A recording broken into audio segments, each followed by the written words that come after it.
Hi friends, and welcome back to my channel. I'm Kate and this is Kate's Corner. Today I've sort of changed my setup a little bit from the very first video, but anyway, I want to welcome everyone back. If you're new, thanks for stopping by. I'm an elementary librarian and I'm going to be doing some read-alouds on my channel, at least to get started here in the world of YouTube. Hello to any boys and girls from my school who have tuned in today. I want to say hi. And I hope you enjoy the story I read today, or that I'm going to read today. Hasn't happened yet. And I do have my little mug here, so if you want to grab a drink or grab your favorite stuffed animal or furry friend again, come on and join me in our reading today. The book I'm going to read today is a fairly popular one. It's called The Giving Tree and is written by Shel Silverstein. And I thought before I got started reading it that I could share one of the facts about him. He was actually a very interesting person. He was a cartoonist, he's an author, and the most interesting thing I learned about him is that he was he wrote music songs, he wrote lyrics and music, so he wrote over I have my cheat sheet here, he wrote over 800 songs, which I thought was really interesting. I mostly just knew him for writing books and for writing poetry, like that I have here.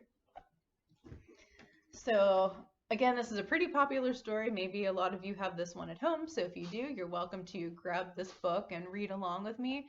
As I read, I'm going to try to keep it together because this is kind of a sad book, especially whenever you're an adult. It is a little bit sad, but I really just like the simplicity of the drawings, and I really like the message of this book, especially in today's world. So I just thought it would be a good one to share with you today. So again, I'm going to be reading The Giving Tree by Shel Silverstein.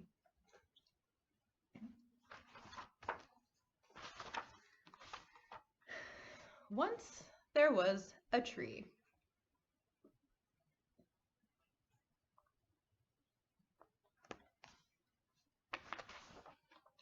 And she loved a little boy.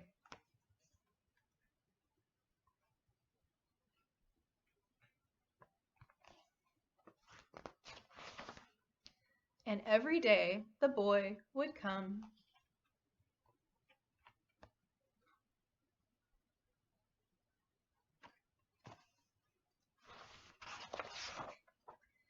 and he would gather her leaves.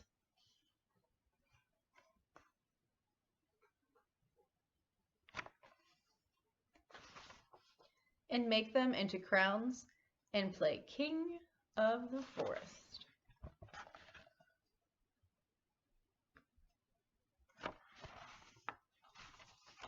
He would climb up her trunk.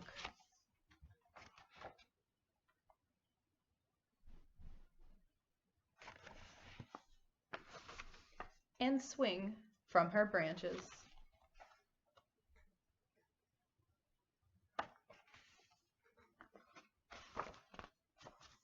And eat apples.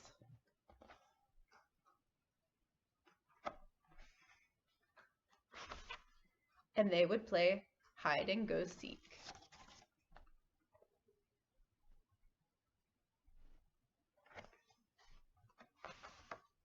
And when he was tired, he would sleep in her shade.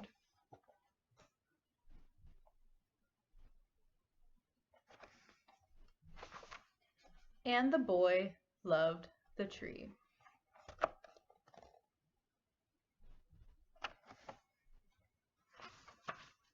Very much, and the tree was happy.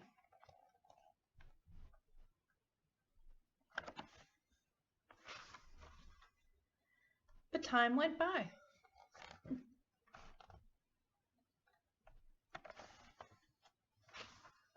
And the boy grew older.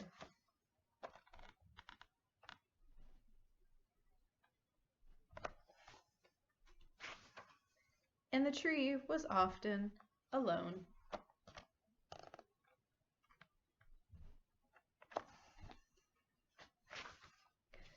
Then one day the boy came to the tree, and the tree said, "Boy, climb up my trunk and swing from my branches, and eat apples and play in my shade and be happy."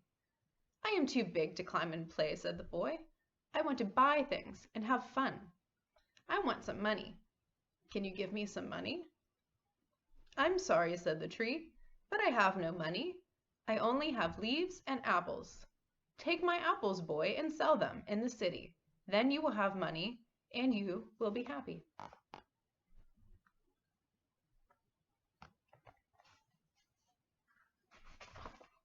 And so the boy climbed up the tree and gathered her apples and carried them away. And the tree was happy.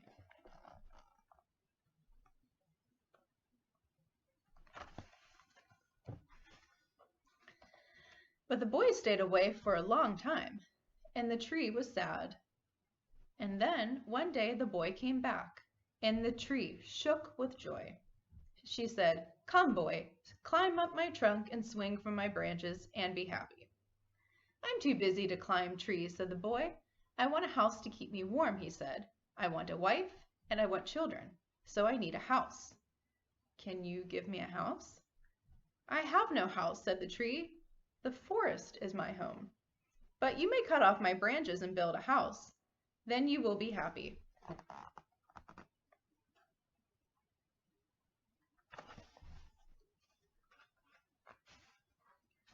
And so the boy cut off her branches and carried them away to build his house.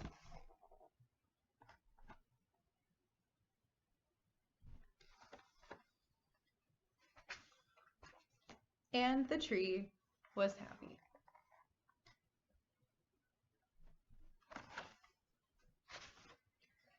But the boy stayed away for a long time.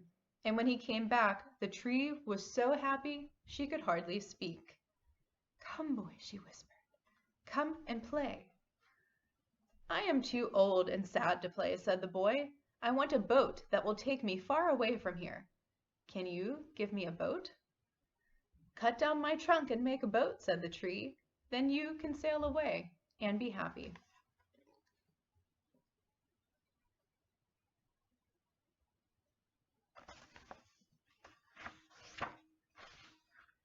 And so the boy cut down her trunk and made a boat and sailed away.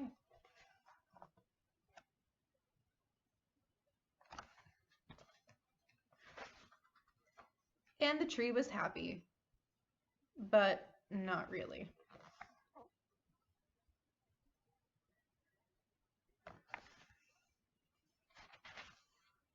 And after a long time, the boy came back again. "I'm sorry, boy," said the tree, "but I have nothing left to give to you." "My apples are gone." "My teeth are too weak for apples," said the boy. "My branches are gone," said the tree. You cannot swing on them." "I'm too old to swing on branches," said the boy. "My trunk is gone," said the tree. You cannot climb." "I'm too tired to climb," said the boy. "I am sorry," said the tree. "I wish that I could give you something, but I have nothing left. I am just an old stump. I am sorry."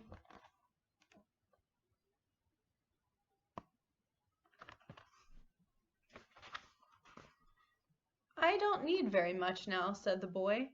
"Just a quiet place to sit and rest. I am very tired." "Well," said the tree, straightening herself up as much as she could. "Well, an old stump is good for sitting and resting. Come, boy, sit down. Sit down and rest." And the boy did.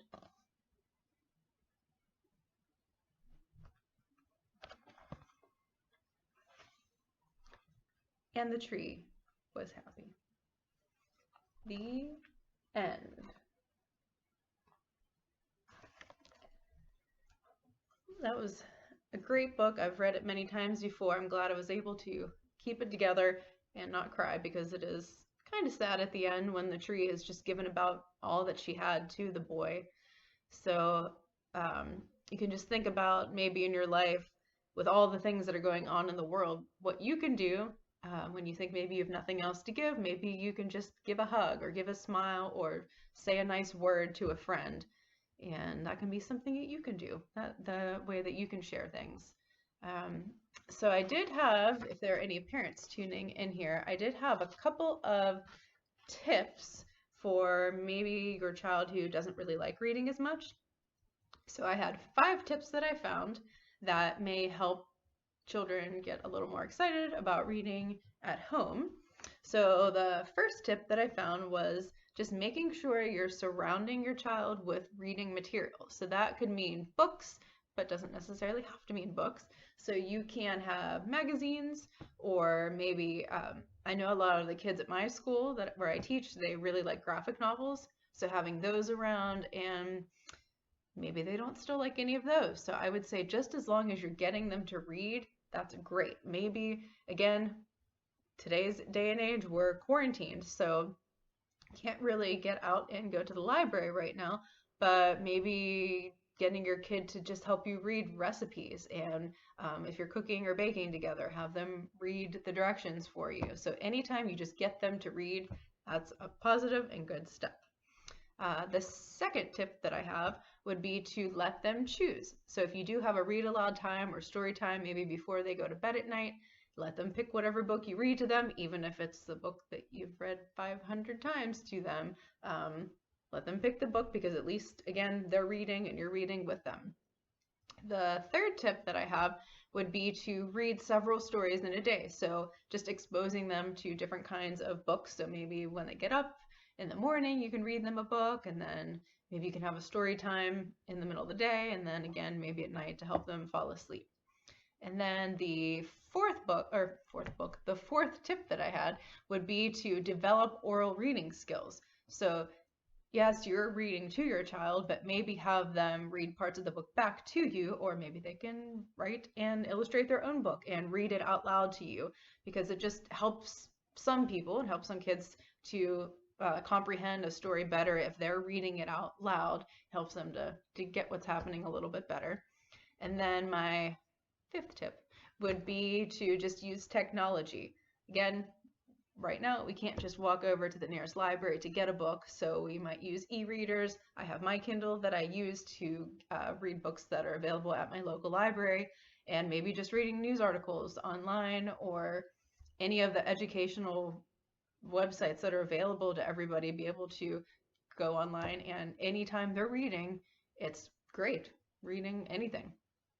And then I also kind of had a sixth bonus tip that I wanted to share with all of you, and that would be to grab your favorite stuffed animal, or maybe a cat or a dog, and read to them. Because again, especially stuffed animal, they're not going to judge you, but your pet isn't going to judge. So maybe your child is nervous or afraid to read out loud, but reading to a pet can really boost self-confidence, and it can also be fun. And again, they're not going to judge, they're not going to say anything bad to the child.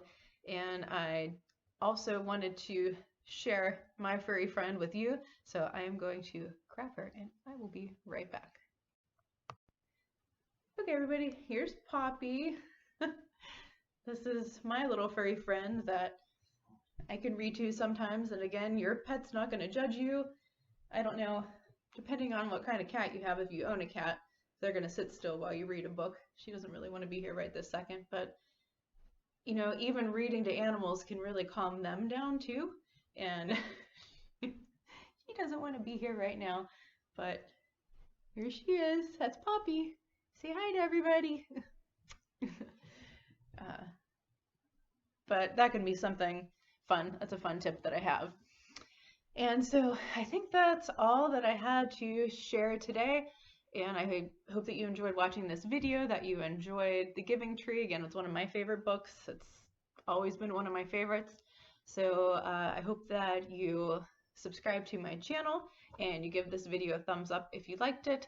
You can also reach out through my Instagram account that I have linked before. It's Miss Kate Reads, and you can reach me that way. And again, thank you for watching. I hope that you all stay calm and keep reading. Thank you again. I hope you have a wonderful, wonderful day, and I'll see you in my next video. Bye.